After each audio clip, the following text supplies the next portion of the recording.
Bonjour, Patrick Végétosphère. Aujourd'hui, le fuchsia, je devrais dire les fuchsias. Une très grande famille qui vient d'un peu partout. On va donc parler du fuchsia. C'est tout de suite sur Végétosphère. N'oubliez pas de vous abonner, n'oubliez pas le pouce bleu. Shall we begin?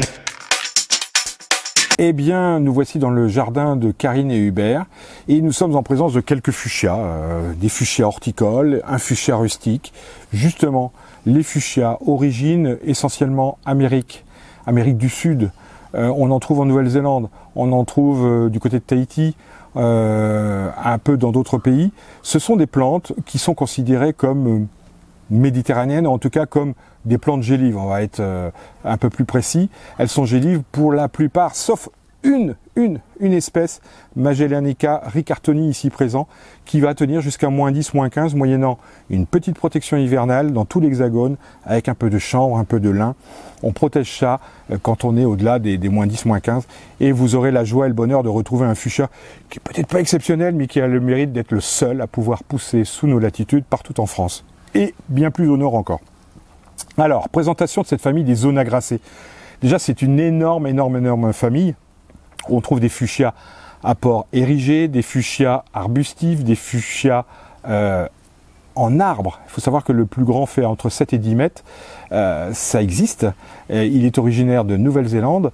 Donc voilà, on a des fuchsias assez exceptionnels, des couleurs toujours très intéressantes, des fleurs en clochette, qui peuvent tirer du blanc, du rose, du mauve, donc couleur, la fameuse couleur fuchsia, le rouge, des pores retombants, je le dis, des pores érigés, des feuillages parfois différents, une plante vraiment du plus grand intérêt. Alors pour nous, cette plante, tout d'abord, elle a été découverte par monsieur Charles Plumier, en tout cas la première découverte et surtout décrite en partie, c'est monsieur Charles Plumier qui, en hommage à monsieur Fuchs, Léonard Fuchs, Fuchsia, a décrit ça du côté vers les années 1751. Le fuchsia a ensuite été décrit, classé par monsieur Carl von Linné, qui a disparu vers 1778. Donc il y a eu un certain temps entre la première description botanique et la classification dans la fameuse famille des Zonagráceae. Culture, soins du fuchsia. Alors j'ai l'habitude de dire que les fuchsias, quand vous avez un jardin, des jardinières, des bacs à mettre à l'ombre au nord, le fuchsia, tout comme les coléus dont nous avons parlé il y a quelque temps, sont vraiment des plantes de prédilection pour illuminer, pour fleurir et rendre vraiment très agréable un coin qui théoriquement est moins ensoleillé. Il faut savoir que ce sont des plantes souvent tropicales, qui ont quand même cette capacité de pousser en deuxième épaisseur dans la forêt. Donc elles ne sont pas directement soumises en plein soleil, bien que Magellanica ricartoni, ici présent, puisse tolérer tout à fait le soleil. Ce qui tolère le moins, c'est le froid, je l'ai déjà dit. Donc on est bien d'accord, plante tropicale à rentrer en hiver pour pouvoir l'hiverner et la garder. Et c'est relativement facile. Alors selon les conditions de culture de l'année, on reviendra sur l'hivernage un peu plus tard.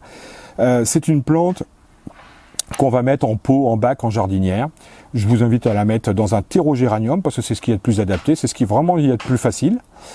Et puis tous les ans, on l'hiverne dans une véranda, dans une chambre d'amis pas chauffée, au garage s'il est hors gel, avec de la lumière quand même. Et là, vous constaterez très rapidement que les feuilles vont sécher, tomber si vous n'êtes pas dans conditions lumineuses normales.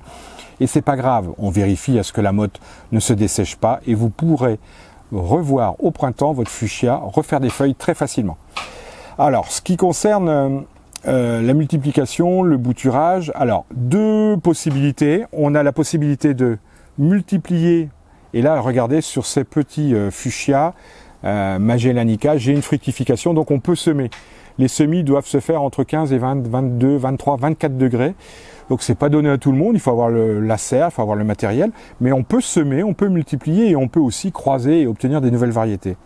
À savoir qu'il y a à peu près 8 à 10 000 variétés horticoles aujourd'hui sur le marché. Enfin, sur le marché, on ne trouve pas 8 000 variétés différentes.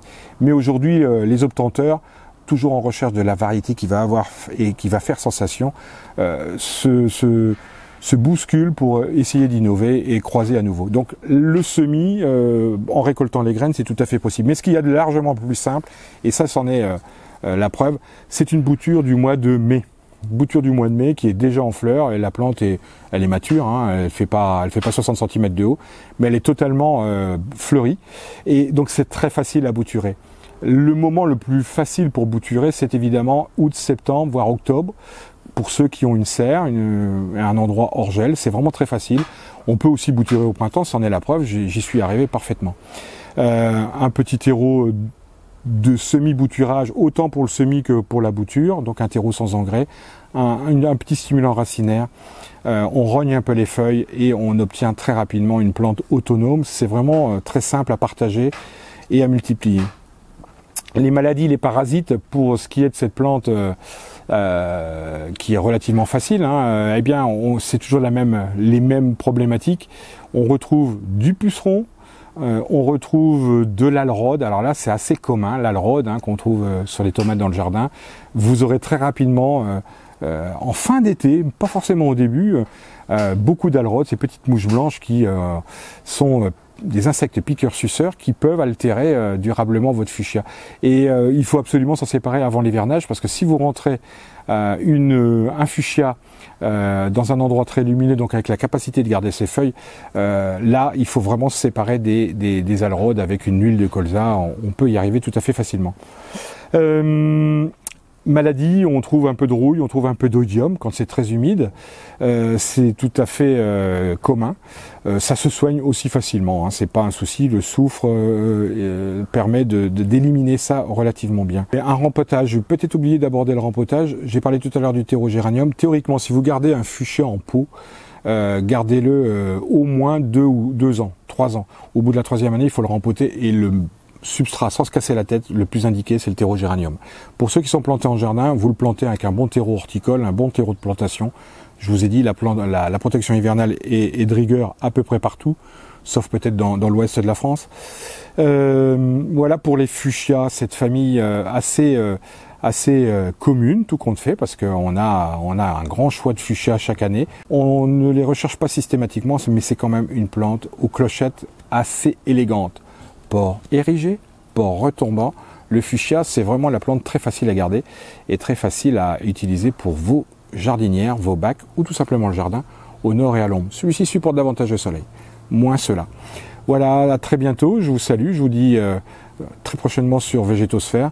N'oubliez pas de vous abonner, n'oubliez pas le petit pouce bleu. Au revoir. Shall we begin?